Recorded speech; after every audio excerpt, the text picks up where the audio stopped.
امروز کم کلیپترانه را دیدن ممکن است که در نقش‌های مرکزی و قهرمان ما نباشد. امروز کم فیلم های را دیدن ممکن است که یکی از نقش ها را این نفر نبازد. بله بیننده ارجمند، دلنوزه رحیمی است. همصحبت امروز ما درود. خوش آمدید به برنامه. چی حال و هوا داره؟ چی روزگار دارید امروز؟ سپای کار، زندگی. کارها چطور؟ نقص کارها خیلی که میبینید. و دلنوزه امروز ما کمتر به سراغ هنر می رویم چون درباره هنر شما بیننده ما تا جای اطلاع دارند و شما رو در فیلم های زیادی هم میبینند. البته در میان بعضا اطراف این صحبت میکنیم ولی بیشتر توجه می شود به روزگار شما، به گذشته شما، چون همین روزگار بود، مثلا همین گذشته بود که شما رو آورد به صحنه هنر، به صنعت و با وجود آنه که هنوز جوان هستید و اکنون که دانشکده صنعت را ختم کردید ولی شهرت خیلی زیاد دارید و طوری که در آغاز هم گفتیم کم کلیپ ترینایی رو می شود واخورد که شما در آن قهرمانی مرکزی نباشید. این چگونه اتفاق می افتاد برایتان؟ انتخابی کارگردان عموما شما چخیلی که به همگان معلوم، ما نه تنها در فیلم ها، در رولیک های اینستاگرام بسیارتر هستم. این انتخابی همون با گفتی مردم خودی بلاگران است و یا نمیدونم در بازی های من، در چیزایی که من اشتراک میکنم صمیمیت رو بیشتر میبینند. و امروز بلاگ شما هم در اینستاگرام بسیار فعال است و حدود قریب 80,000 ابونچی دارید و بسیار ابونچی فعال هم هستند. ولی شما در یک صحبتتون گفته بودید که من نه بلاگر بلکه هنرپیشه هستم. هنوز هم با همین عقیده‌اید؟ ها، بینید وقتی ما در تاجیکستان هستیم و هنرمند شدن زن با وجودی همه آزادی ها سنگین است، سخت است، باید همه چیزی که در هنرمند میجویند در خودشون هم گیرند. از همین سبب باید نمونوی باشد هنرمند. من دانم که تاجیک فیلم در یک سال 4 فیلم میگیرد. من نقش عموما مرکزی نه، عموما دویم درجه باشد، اما باشم مبلغ نقص داشته باشد، تئاتر پیشرفتی خوب کند، من با بلاگران اصلا کار نمیکنم. یعنی این همه به خاطر دریافت یک مزد معین است برای قسمت مالیوی. بعد چخیلی که عصر 21 از زمانی پیشرفت علم و تکنیک زمانی بلاگرها است، برای که جوانای امروزه دقتشون کم است به تاجیک فیلم و تئاتر و خیلی چیزا. وای زمان ها بود که مثلا تئاتر ها رو با دیگر دولت ها میبردن، تئاتر ها میرفتن تاجیکستان رو در دیگر دولت ها معرفی میکردن. حاضر نیست. من این از سالی 4 است که در تئاتر کار میکنم، یگان بار از طرف تئاتر دیگر دولت نرفتم. بودند بلاگرهایی که میگفتن دلنوزه بیا انا این دولت میریم بلاگ سیامکا میکنیم، یخی میکنیم. اوخه از سببی که کارهای من در تئاتر بسیارتر بود من راضی نمیشدم. و واقعا شما درست گفتید که در محیط امروز ما هنرمند شدن یا در مجموع صنعتکار شدن یک دختر بسیار دشوار است، چون هم در پسش مثلا هم درباره‌اش حرفای بد میگویند. به فکر شما چرا جامعه ما چنین اندیشه دارد؟ این هر کسی که درباره هنرمندان فکر و عقیده بی‌زیب دارد گناهگار نیست. جامعه ما جامعه کتابخوان نیست. جامعه نمیدونم از حساب زندگی سخت الکی خوانندگان صنف 9 میروند با مهاجرت. ما شاهد همین چیزام شده که بسیار سخت است در قشلاق خواندن یک مکتب. من شاهد بودم، حالی هم هستم. وقتی من میرم چشمام کتی میبینم که و یا محتاج یک معلمی نمیدونم روسی هستن، یک معلمی انگلیسی هستن در شهر که همین چیزها امکانیت هست، اما خواننده هاش نمیخواند. برای چی؟ برای که از اینترنت برآمده است، برای که پیشرفت در نظر به زندگی آنها در اینترنت بسیارتر است. از همین سبب چیزی که دقت و یا جلب میکند و یا همون طرف میرن. همین گونه حالت در زندگی شما هم بود؟ مثلا وقتی که شما راه هنر را پیش گرفتید و میخواستید که آینده هنرپیشه شوید، از جانب خانواده هم طرفداری افتید هم ضدیت. و فکر شما چرا در محیط خانواده شما هم این گونه حالت بود؟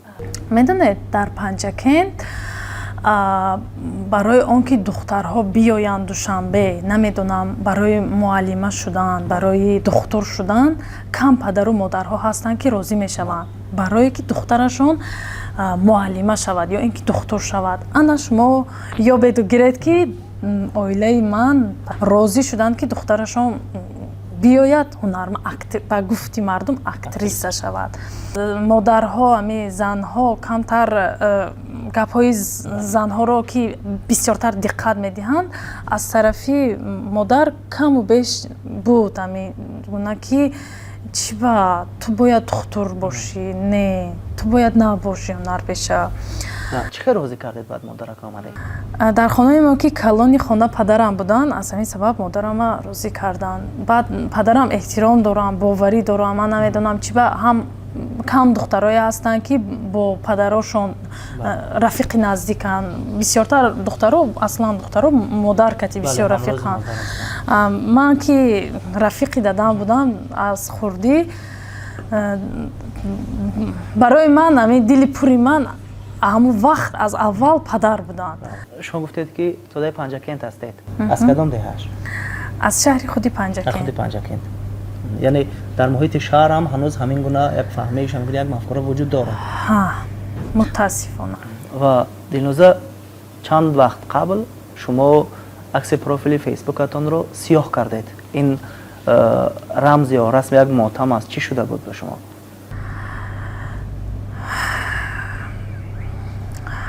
хай ман дар 25 соли зиндагӣ ягон бор одаме ки мурдааст надида будам.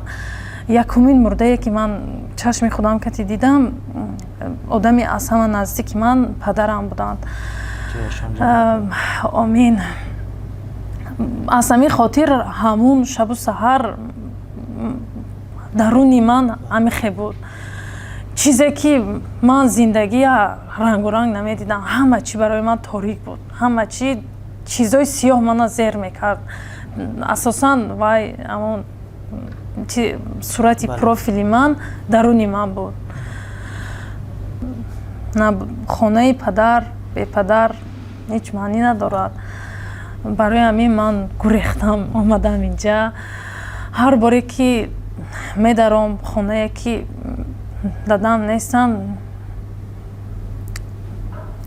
сахт аст ва воқеан бисёр сахт аст. ва ман ина донистан мехоҳам ки чун падар ба шумо бисёр эътимоди қавӣ доштанд ва иҷоза доданд ки духтарашон биёяду дар пойтахт ҳунарпеша шавад, оё маҳсули ягон офаридаи шумо, ягон нақши шуморо диданд? ман рости гап ман чӣ хеле ки баъзе ҳунармандон мегӯянд ки ман аз хурдӣ мехостам ҳунарманд бошаму шавам, дар ман ин хел фикр набуд. Ягон вақт вақте ки дар мактабҳо чорабиниҳои фарҳангӣ мешуд, муаллимаҳо маро ҳамчун барранда ровӣ ҳамин хел ман шеър мехондам, саҳначаҳои ҳаҷвӣ ба иштирок мекардам, маликаи наврӯзӣ мешуд. ман маликаи наврӯзии синфаман будам ки мана ҳамсинфаи ман агар тамошо кунанд мана дурӯғгӯӣ намемонанд. ман ҳар соле ки мешуд ҳама мегуфт Дилноза. Аз байни духтаро Дилноза, ки мо дар як синф 20 духтар будем, мегуфтанд Дилноза бояд шавад маликаи наврӯзии синфи мо. ҳамсинфҳо боварии комил доштанд. Баъд падар медиданд ки ман бовар дорам, меомадам ба мегуфтам дада ҳамина чӣ хел хондан дар кор, дада ҳамина чӣ хел гуфтан дар кор. аз сабабе ки дадам одами намоёни Панҷакент буданд, раис буданд, як вақт мешинохтанд мардум, одамои фарҳангӣ кати бисёр кор мекарданд. ман ба маслиҳатҳои хуб медоданд ки ин хел гуфтан дар кор, ин хел гуфтан дар кор. ягон нақшатонро тамошо карда будам?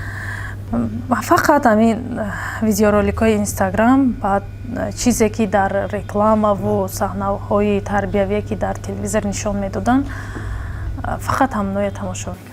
модар чӣ? вақте нақшатро медид, масалан чӣ эҳсос дошт, чӣ мегуфт? хурсандӣ аяма якум бор дар нахустнамоиши филми Қишлоқи сангин дидам ки чӣ хел модари ман хурсанд мешуданд аз ин ки духтари вай каса омада ҳама табрик мекард, ҳама мегуфт, ҳама да экрани калон ба духтари вай каса мегуфт Дилноза офарин. ман медидам чӣ хел модар хурсанд буданд. Баъд вай касона сахт оғӯш кардан, чанд бор ҳаяҷони бисёр ки модари ман дӯстдоришона хел нишон ягон бор намедоданд, муча кардам она ки хурсанд будам. Ман фаҳмидам ҳамҷа ҳам як вақт ман дидам ки чашмошон пури ашк буд, як вақт ман медидам ки дастошон намедонам чӣ ба меларзид, чӣ хеле ки ман ҳаяҷон доштам, модари манам ҳамон вақт ҳаяҷонзада шуда буданд.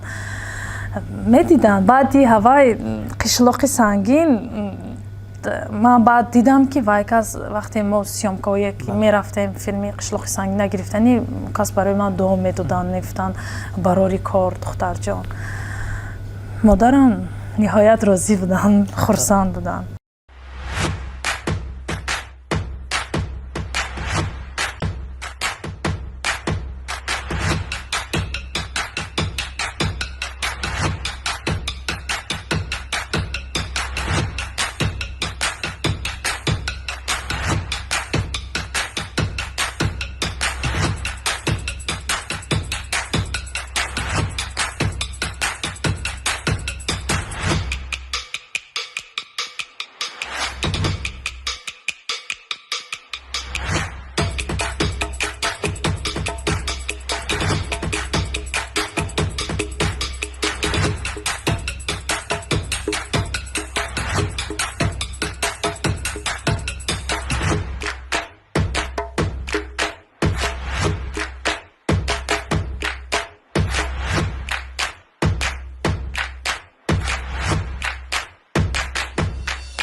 دوی پدر و مادر بود، بیننده بسیار ارجمند که امروز دلنوزا با وجود جوان بودن بسیار موفق است. و چون گفتیم درباره قشلاق سنگین صحبت رفت، واقعا محض همین فیلم بود که دلنوزا رو شناساند، چون در محور قرار داشت و نقش آفریدن با قهرمان‌های بسیار معروف چون ماه پیکر یار، چون زلفیه صادقا و نفران بسیار کسبی و با تجربه برای شما چگونه بود؟ وقتی مثلا کنار اونها همبازهای شما نفرانی بودن که الکی از سن و سال شما بیشتر روی صحنه هستند.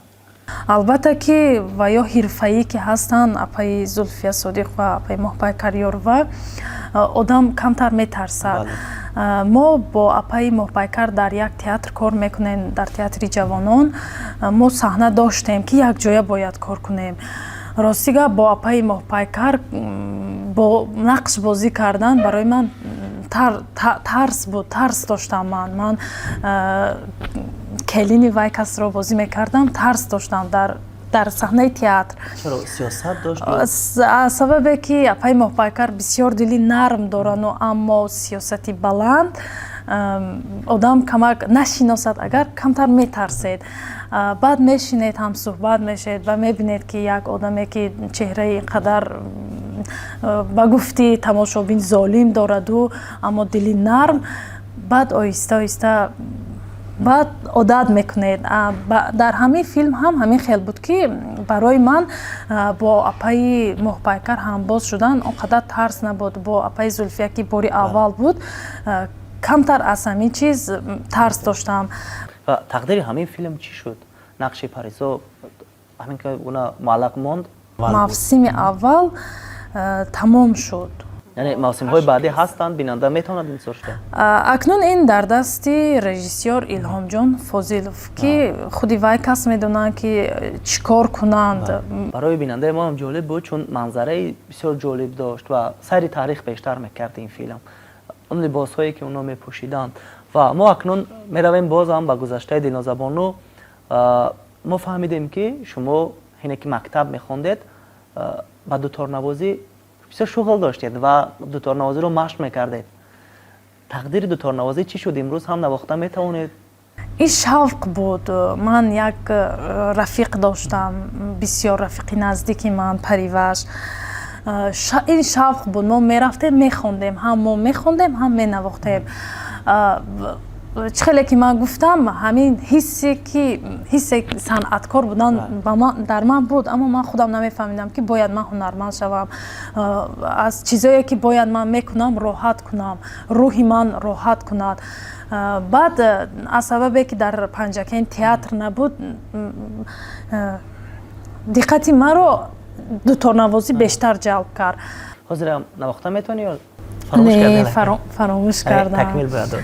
ҳа дар донишгоҳ вақте мехондем ман санҷидам ки не ман фаромӯш кардам. воқеан ҳунарам мегуна аст ки агар масалан чанд рӯз ё ҳадақал чанд соат барои такмил ё саъй накунӣ ин тарк мекунад вуҷуди одама. ва дар бораи овози тиллоӣ гуфтед, ман фаҳмидам ки шумо замони сарояндагиам мекардед ва ҳатто 2 дафъа ба овози тиллоӣ омадед, вале чӣ шуд ки ё шояд ба даврҳои баъдӣ роҳ наёфтед ё чизе буд ки роҳ наёфтед? медонед аз як кас фаҳмидам, яке аз доварон ба шумо гуфтааст ки саҳна ҷои шумо нест. барои чӣ ин гуна гуфт? чаро ин гуна тасаввур кард?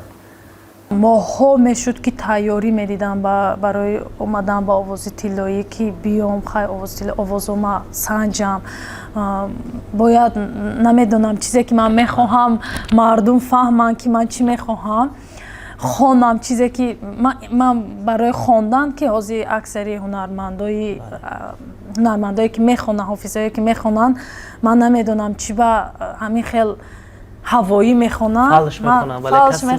ман ба иззати нафс ҳеҷ кас расиданӣ не, аммо бисёр ман хафа ҳофизаҳои ҳамин шабу саҳари худамон дар интихоби суруд, дар интихоби бисёр чиз, ҳатто оҳангу ҳатто клиптаронаю ман розӣ нестам бо онҳо. аммо ман ба ҳамон вақто ки ақли кӯчак доштам ҳар суруда намехондам, ман интихоб мекардам барои худам суруде ки ба дардои ман наздик, ман ҳамон сурудоям мегирифтам, бояд тамоми Тоҷикистон фаҳмад дардои мана.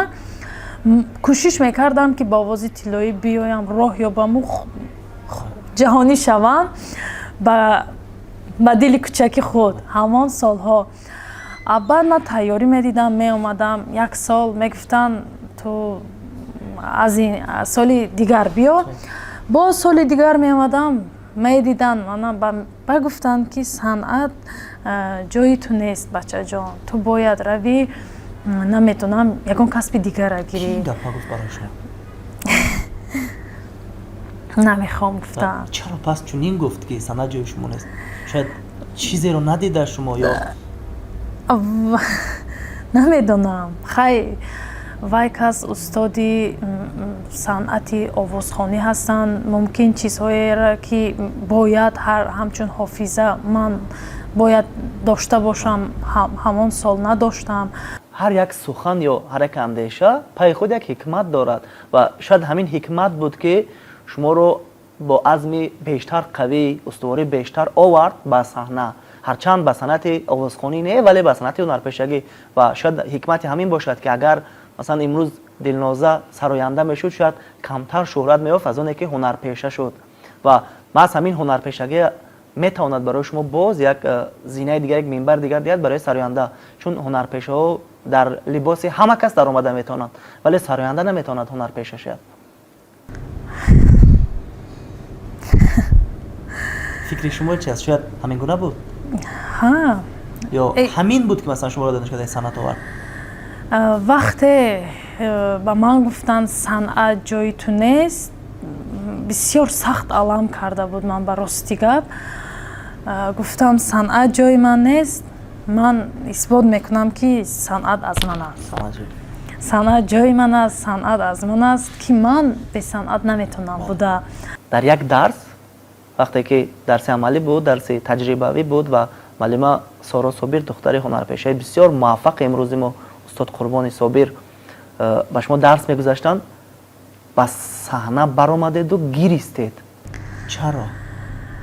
апаи Соро бисёр одами таҷрибадида ки ҳастанд, баъзан вақт дардои мана эҳсос мекарданд, дардое ки медиданд ки аз ҷиҳати занона мана аз устод дида вай кас хушрӯйтар мефаҳмиданд. баъд дар вақти донишҷӯӣ ман хай намедонам гуфтани шарт ё ки беақлона, хай хеле ки мо медонем ҳамаи мо ошиқ мешем, касея дӯст медорем, гирифтор мешем, маҷнун мешем. ҳамон шабу саҳар гӯё ман маҷнун будам. яъне ҳамон андешаи нодурусте ки мо қаблан дар борааш суҳбат кардем, ҳамин буд ки яъне ин тифли ҳанӯз тавлид ношудаи ишқро бармаҳал кушт. баъд ман чанд моҳ гирифтор будам. ҳамин чиза апаи сороки эҳсос карда будам. мо хонандаҳо кати ҳар хел машқ мегузаштанд, барои ҳамин чиз омода мекарданд. як ҳамкурси ман ки вай бисёр бо чашмош гуфтан мехост ки гап зан Дилноза, ман дидам чашмои вая дига одами пур, ба сахт гиристам. Дилноза кай ба зиндагии мустақил рафтааст? кай худо хоста бошад. ва ба худ омадед баъди он хӯраи сармозадаи ишқ? ма касе ки ишқа дурӯғ мегӯяд, вай худаш дурӯғ аст. Касе мегӯяд ки ишқ нокомию ошиқ будан барои онҳо хандовар аст, ман мегӯям ваё худошон хандовар. ишқ тозагӣ, рӯшноӣ барои ман. ишқ анаму сӯхтано, анаму сохтано ишқ. Ошиқ будан зебо. Масалан ман ошиқ бошам бисёр намедонам чӣ ба духтари нағз мешавам. ҳамин аст воқеан зиндагӣ бо ишқ зебост ва ҳамин ишқ аст ки барои мо зиндагӣ месозад. ва саволи охирам сайри ҳамин меравад ки барои чӣ қариб дар ҳамаи клипҳо, дар филмҳо, дар нақшҳо барои Дилноза нақши маъшуқа пешниҳод мекунанд? шояд коргардонҳо ҳамин қисмати зиндагии шумо ё ҳамин ҷои нуктаи заифии шуморо медонанд ки шумо бештар нақши маъшуқаро мебозед. масалан ман ҳоло модар не, барои ман бозӣ кардани нақши модар камтар сахт аст. барои мин аз ҳамин сабаб мумкин ҳоло ман ёш ман хурсанд мешавам ҳамхел нақшҳо. ва ман мехоҳам ки анҷомбахши суҳбати имрӯзи мо ва ҳам армӯғони Дилноза ба бинандаҳо як суруд бошад, як тарона бошад, чун гуфтем ки бисёр ба сарандагӣ завқ дошт ва бо ҳамин тарона барномаи имрӯзро ҷамъбаст мекунем. ман аз ту дурам чӣ носабурам, дил аз қафои ту рафту наёмад. бинандаҳои арҷуманд, Дилноза Раҳимӣ буд ҳунарпешаи ҷавон вале бисёрам муваффақ ҳамсӯҳбати имрӯзи мо. бо сомонаи оилати ҷинур буданро фаромӯш накунед. бор дигар хушомадед ба барнома.